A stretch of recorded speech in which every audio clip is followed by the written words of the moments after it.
যে seven sister রয়েছে ভারত থেকে আলাদা করে দিব।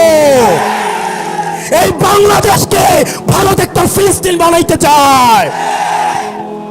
ভারতকে স্পষ্ট ভাষায় বলতে চাই, যারা আমার দেশের সার্বভৌমত্বকে বিশ্বাস করে না, যারা ভোটাধিকারকে বিশ্বাস করে না, মানবাধিকারকে বিশ্বাস করে না, যারা এই দেশের সন্তানদেরকে বিশ্বাস করে না, আপনারা যেহেতু তাদেরকে আশ্রয় প্রশ্রয় দিচ্ছেন, কথা স্পষ্ট করে বলে দিতে চাই, ভারতের যারা সেপারেটিস্ট আছে বাংলাদেশে আমরা তাদেরকে আশ্রয় প্রশ্রয় দিয়ে যে সেভেন সিস্টার রয়েছে সেটাকে বাংলাদেশ থেকে ভারত থেকে আলাদা করে দিব।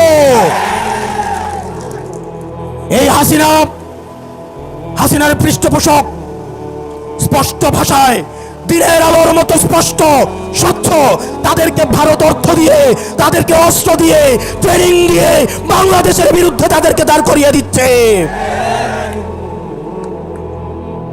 আমাদের ভারতের বিরুদ্ধে একটি পার্শ্ববর্তী দেশ বলার কোনো সুযোগ নাই।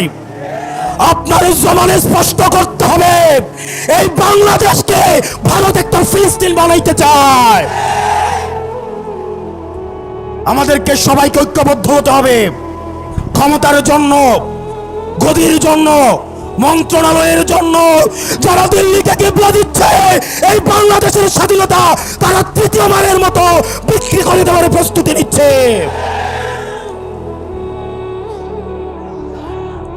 প্রিয় মুক্তিকামী জনতা, আপনার আমার মৃত্যু এই নির্বাচন কমিশনের কাছে কেবলমাত্র একটি সংখ্যা। অথর্ব নির্বাচন কমিশন বলে হাদির মৃত্যু নাকি একটি বিচ্ছিন্ন ঘটনা।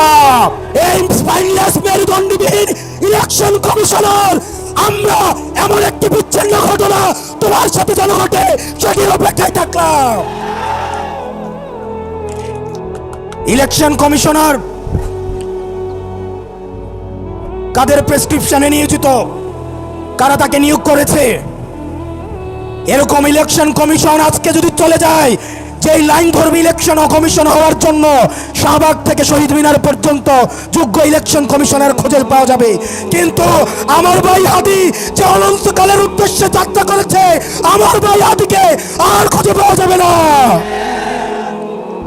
প্রিয় মুক্তিকামী সংগ্রামী জনতা, আপনারা জানেন আমাদের দেশের এক শ্রেণীর আওয়ামী লীগ রয়েছে, তারা শিক্ষক পরিচয়ে বিশ্ববিদ্যালয়গুলোতে কার্যক্রম পরিচালনা করে, যারা টকশোজীবী নামে হচ্ছে টেলিভিশনগুলোতে হত্যার বৈধতা উৎপাদন করে, যারা নাট্যকর্মী পরিচয়ে, যারা নাটক সিনেমাতে আমাদের মতো সংগ্রামী মানুষের মৃত্যুর বৈধতা উৎপাদন করে। এই বিশ্ববিদ্যালয়ে নীল দলের যে ৫টা শিক্ষকরা রয়েছে তাদেরকে ধরে ধরে এই বিশ্ববিদ্যালয় থেকে বের করে দিতে হবে। এই নাটক সিনেমা থেকে আওয়ামী মুজিবের ৫টা এসব শিল্পকর্মীদেরকে দেশ থেকে বের করে দিয়ে ভারতে পাঠিয়ে দিতে হবে। টকশোজীবীদের উদ্দেশ্যে এই ভারতীয় আধিপত্যের বৈধতা উৎপাদন যারা করছে, যেসব টকশোজীবীরা, তাদের এই ফ্যাসিস্টদের মানবাধিকারে আপনারা যারা বিশ্বাস করেন, তারা মুসলিমের মানবাধিকারে বিশ্বাস করে না। আর দিন শেষে আজকে এই বেদিতে আপনারা যারা বসেছেন আর যারা আসেন নাই, আপনাদের দুইজনকেই বলি, ক্ষমতার লোভে অন্ধ হইয়েন না। আজকে যদি আমার বুকে গুলি লাগে, আমি জানি এই ধরনের একটা প্রোগ্রাম হবে, এসে বক্তৃতা দিবেন, তারপর চলে গিয়ে আবার হচ্ছে সিট নিয়ে নেগোসিয়েশন করবেন। অনেক দল রয়েছে, যেহেতু আরপিও সংশোধন হয়েছে, এখন অন্য দলের মার্কায় নির্বাচন করতে পারবে না বলে নিজের দলের মার্কা বিলীন করে দেওয়ার জন্য তারা রেডি হয়ে আছে। এগুলো দিয়ে জাতীয় ঐক্য হয় না। এসব জাতীয় ঐক্য, এগুলো মেকি। আমাদের হাদি ভাইয়ের রক্ত এই জাতীয় ঐক্যের আঠা হয়ে আসুক, সেটা আমরা চাইনি।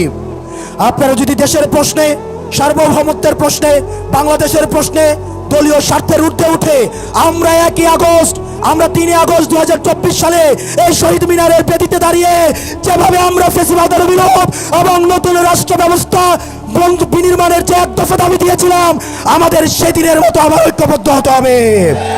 ও ইনকিলাব, ইনকিলাব, দিল্লি না ঢাকা, দিল্লি না ঢাকা, ইনকিলাব, ইনকিলাব, আপোষ না সংগ্রাম, দালালি না রাজপথ, দালালি না রাজপথ, আপোষ না সংগ্রাম।